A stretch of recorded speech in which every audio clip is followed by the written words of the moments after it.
સુરતના મોટા વરાછામાં સમસ્ત લેઉવા પાટીદાર સમાજ દ્વારા રાજસ્વી સન્માન સમારોહ યોજાયો હતો, જેમાં એક મંચ ઉપર રાજનેતા, સમાજના આગેવાન અને લોક ડાયરાના કલાકારો જોવા મળ્યા. આ સમારોહમાં 20,000થી વધુ લોકો ઉમટ્યા હતા, જેમાં નવનિયુક્ત સંગઠનના જવાબદારી મેળવનાર પ્રશાંત કોરાટ અને અંજુબેન વેકરિયા સહિતના લોકોનું પણ સન્માન કરવામાં આવ્યું હતું, જેમાં મુખ્યમંત્રી ભૂપેન્દ્ર પટેલે પાટીદાર સમાજની એકતા, પરિશ્રમ, પ્રમાણિકતા અને સામાજિક જવાબદારીની પ્રશંસા કરી. સાથે જ પાટીદાર સમાજ સાથેની વહેલી મુલાકાત યાદ કરીને કહ્યું કે હું નવો સીએમ બન્યો ત્યારે પણ તમે મારો વટ પાડી દીધો હતો અને આજે પણ વટ પાડી દીધો. જ્યારે નાયબ મુખ્યમંત્રી હર્ષ સંઘવીએ કહ્યું કે અમે અપરાધીઓને સીધા પગે ચાલવા નથી દેતા અને આખું ગામ તે જોઈ રહ્યું છે. તેમણે સ્પષ્ટપણે જણાવ્યું હતું કે આરોપીનો કોઈ સમાજ નથી હોતો અને સમાજે પણ આવા તત્વોને કોઈ જ્ઞાતિ સાથે ન જોડવા જોઈએ. તો કેન્દ્રીય મંત્રી મનસુખ માંડવિયાએ ભાજપ અને પાટીદાર સમાજ વચ્ચે નાડી નાભી જેવો સંબંધ ગણાવીને 2017ની વિપરીત પરિસ્થિતિમાં પણ સમાજ મક્કમ સમર્થનની વાત કરી અને જ્યારે CR પાટીલે સમાજની ભૂખ્યા ન સૂવે તેવી ચિંતા અને જળ સંચયમાં 35 લાખ સ્ટ્રક્ચરના સ્વૈચ્છિક કાર્યની પ્રશંસા કરી. જીતુ વાઘાણીએ આ સન્માનને જવાબદારીનું ભાન ગણાવ્યું. તો કૌશિક વેકરિયાએ યુવાનોને વ્યસનથી દૂર રહેવા અને વારસો જાળવવાની અપીલ કરી હતી.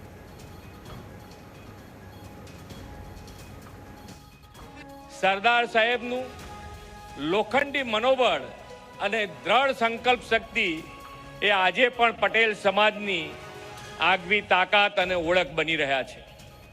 ખાસ કરીને એકતા અને સંગઠન એ તો પાટીદાર સમાજની મોટી શક્તિ છે. ઉદ્યોગ અને વ્યવસાય ક્ષેત્રે પણ આપણા સમાજે ગુજરાતને વૈશ્વિક ઓળખ અપાવી છે. નાના કામથી શરૂ કરીને મલ્ટીનેશનલ કંપની ઊભી કરવાની ક્ષમતા સમાજના સાહસ, વ્યવસાયિક બુદ્ધિ અને વિશ્વસનીયતાનો પરિચય છે.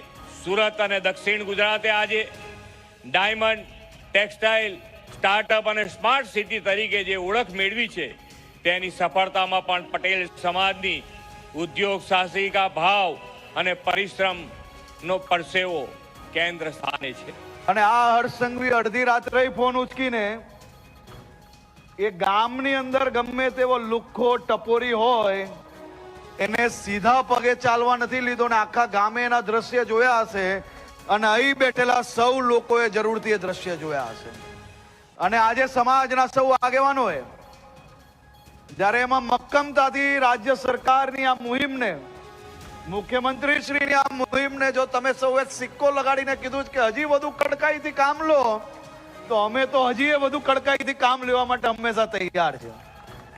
સમાજ જોઈને ગુનેગારો પર એક્શન નથી લીધા, પરંતુ ગુનેગારનો કોઈ સમાજ જ નથી હોતો.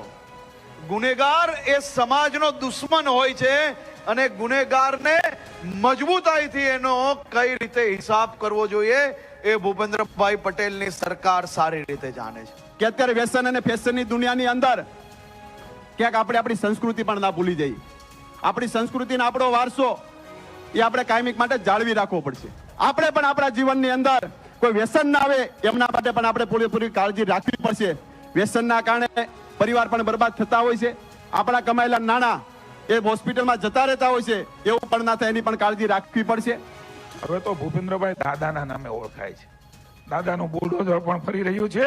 તમને ભરોસો આપીએ છીએ, અમે તમારાના એક દીકરા તરીકે સભ્ય બન્યા છે જ્યારે પણ જેવી પણ કોઈ પણ ગામમાં, તાલુકામાં, જિલ્લામાં આવા કોઈ પણ કામ માટે જરૂર પડે તો માનનીય મુખ્યમંત્રી હર્ષભાઈએ ખુલ્લામાં કહ્યું છે, કોઈથી ડરવાની જરૂર નથી. હવે સરકાર એ લોકોની સરકાર છે. જળ સંચય જન ભાગીદારીથી જન આંદોલનમાં પરિવર્તિત કરવા માટેનો માનનીય પ્રધાનમંત્રી શ્રી નરેન્દ્ર મોદી સાહેબના આહવાનને જે રીતે પ્રતિસાદ આખા દેશમાં મળ્યો, 10 મહિનાની અંદર લગભગ 35 લાખ જેટલા જળ સંચય માટેના જે સ્ટ્રક્ચર બન્યા, એમાં એક પણ રૂપિયો સરકારમાંથી ખર્ચ કરવામાં નથી આવ્યો, એ લોકોએ કર્યો. અને આ ગુજરાત મોડલ એ આખા દેશે સ્વીકાર્યું અને એમાં સૌથી વધુ કામ એ બનાસકાંઠા અને સૌરાષ્ટ્રમાં થયું છે. એના માટે આપને અભિનંદન આપું છું.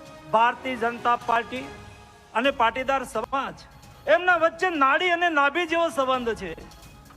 અને મેં એ સમય જોયો છે 2017નો પીરિયડ એ વખતે થોડી વિપરીત પરિસ્થિતિ ઊભી થઈ હતી, ત્યારે પણ આ સુરતનો પાટીદાર સમાજ એ વખતે ભારતીય જનતા પાર્ટી સાથે મક્કમ રહ્યો હતો અને આપણા બધા જ ઉમેદવારોને એ વખતે 40 થી 50,000 મતની લીડથી જીતાવ્યો હતો. અને જ્યારે સ્ટેચ્યુ ઓફ યુનિટી જવાનું થાય અને જે લેડર ઉપરથી નીચે ઉતર્યા બાદ હું તમામ લોકોને કહું છું કે એક વખત નીચે ઉતર્યા પછી આમ પાછું વળીને ડોક્યું કરજો, સરદાર સાહેબની પ્રતિમા સમક્ષ નજર કરજો. આપણી આંખ નહીં પહોંચે ને આપણને અચંબો લાગશે.